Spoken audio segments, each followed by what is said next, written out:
Today we take care of a leaky valve cover on our Acura TSX.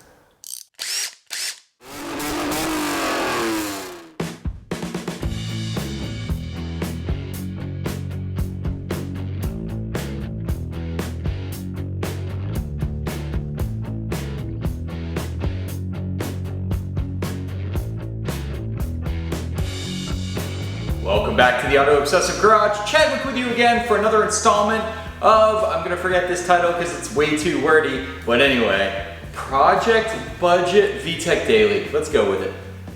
Guys, today's episode we finally get under the hood of our super high mileage, that's right, almost 320,000 mile Acura TSX, and what a fantastic car. And I think we can bring it back, guys. I think we can make this car look like it has a tenth of that mileage. First, let's work on some maintenance items. We do have an issue with the valve cover leaking in a few spots. We gotta get that valve cover gasket out of there. It's a little bit of a job on this car, not too bad, but I'll walk you guys through on how to do that. So let's get in the garage and get a little dirty. All right, time to dig into this engine bay, guys. Here is the venerable K-Series, the 2.4 liter dual overhead cam VTEC engine.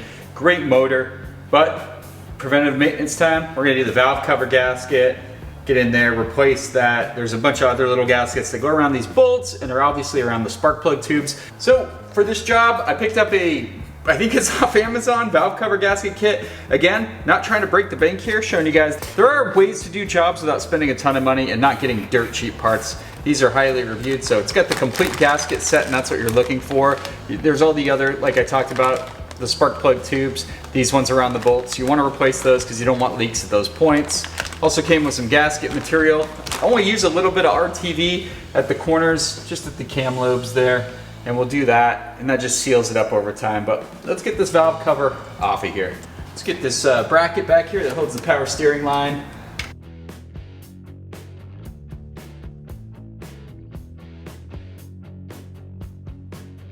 Everything should be 10 millimeter up top here. Oh, a little dirty under there. Give us something to clean up. You know how we're always looking for that.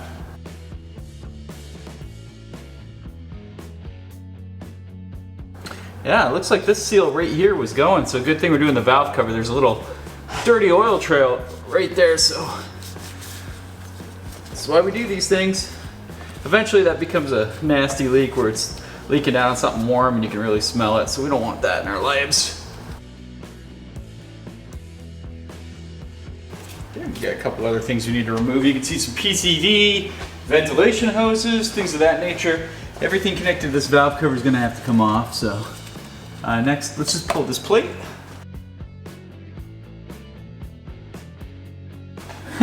Honda Motor Company. I love that stuff. I thought this was an Acura. All right, we're going to pull these coils off here in a second.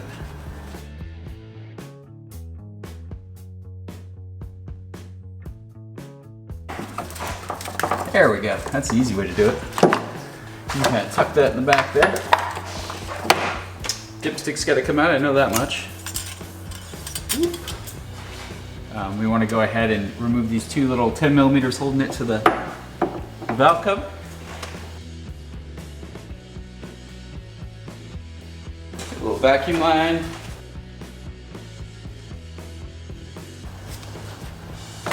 Oh yeah, wow.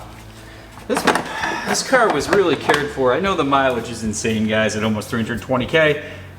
I'm telling you, I think there's been some love and caring going on behind the scenes. Okay, get the major bolts off here. I'm assuming 10 millimeter. We're gonna keep that theme alive. I always like to start in the middle, relieve that pressure. Same with tightening, so. Let's get our actual valve cover bolts off. All right, let's pop these guys off. Yeah, like I said, probably gonna need a little screwdriver. Nice and easy here, guys. We don't need to be breaking anything. Just get a little stuck on over time. We won't be reusing these. Now, when these start to fail, you'll get the little leaks going down the front of your valve cover. That's how you know, just like this one over here was doing.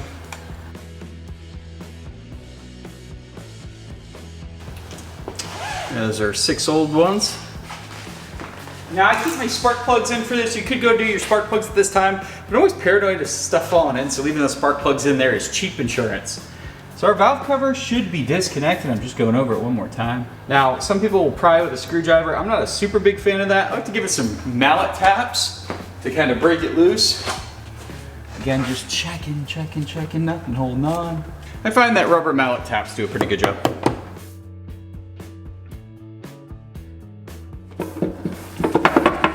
Once it starts rocking, it's a good sign. Come on, baby. There we go. Okay, now it's just gonna be lifting it out of here. I might need to disconnect that power steering line. It is just too much of a bear in the way. Yeah, let's do it. Looks like a couple 10 millimeters.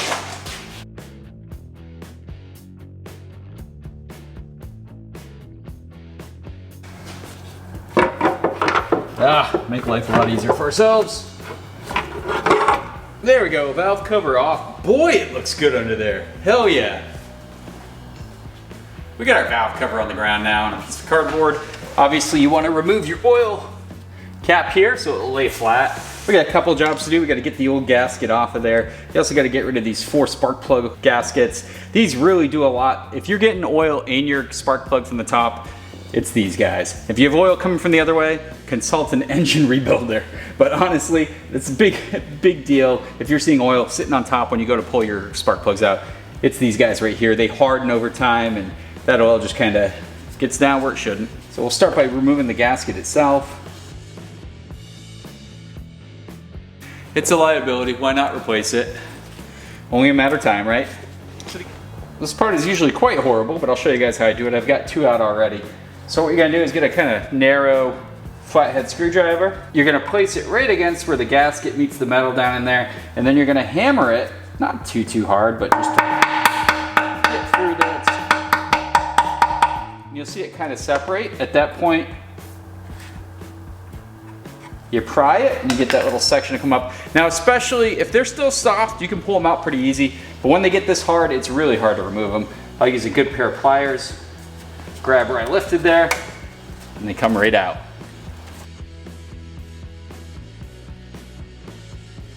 And there we go. We can clean this up and put the new ones in. Of course, we're gonna flip it up and clean it up too. All right, we're looking nice and clean under here. Now it's time to drive in our new spark plug well gaskets, and I'll show you guys how to do that.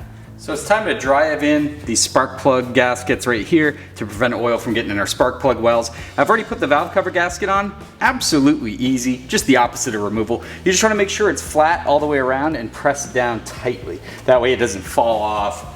Another thing, inspect for defects, guys. I've gotten many valve cover gaskets, maybe not many, but over time I've gotten quite a few that have kinks in them, little manufacturing defects, and that will prevent it from sealing, and you'll have a massive oil leak. So something to check for. Now when you're installing these guys, make sure you get them in the right direction. You want to get them pressed in by hand, just like every bolt. You know, you start by working it in by hand. So get it nice and flush. Just start pushing that right down, baby. Now you want to use a driver if you have one. If you don't, I have a 27 millimeter impact socket. That's a little too small. I think a 29 would actually be perfect, but it works for this case.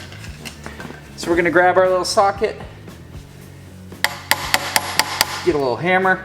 We're gonna make sure that this gasket goes all the way down on every side. We're gonna continue and do that for all 4. All right, once you get those all driven all the way in, it's time to put this thing back on our engine.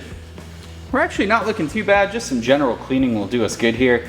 But, I mean, this gets all covered anyway by plastic, but hey, it's the thought that counts. Let's clean this up a little bit. We'll get some toothbrushes and engine cleaner. Now that doesn't look too bad at all. Nice and cleaned up.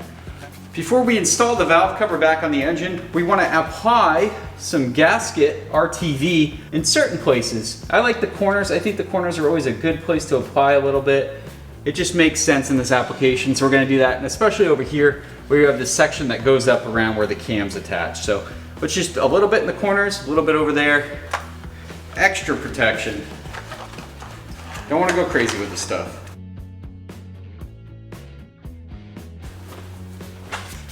Let's see if we can get this in one go here.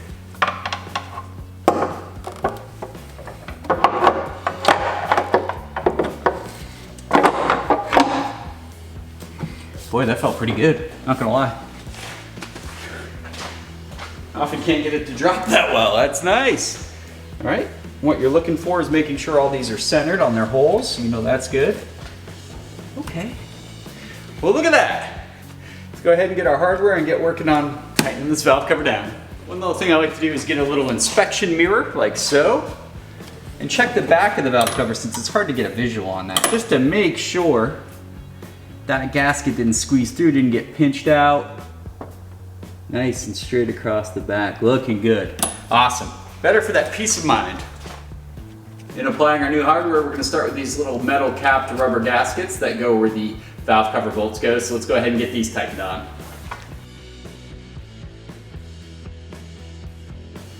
Now when tightening down valve cover bolts, I always like to start from the middle, work my way out.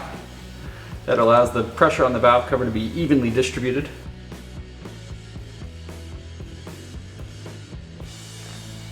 So get out your handy dandy torque wrench. I got my little clicker style here. Set it to 8.9 foot-pounds.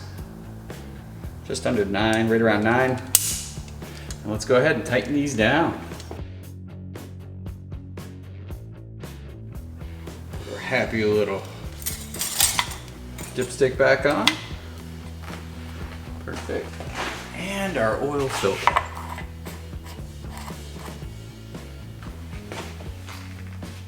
And now to reconnect everything.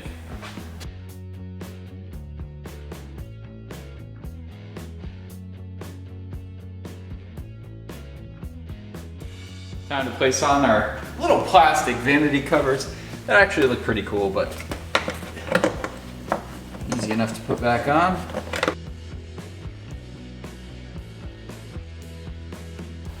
That wraps up our valve cover gasket replacement.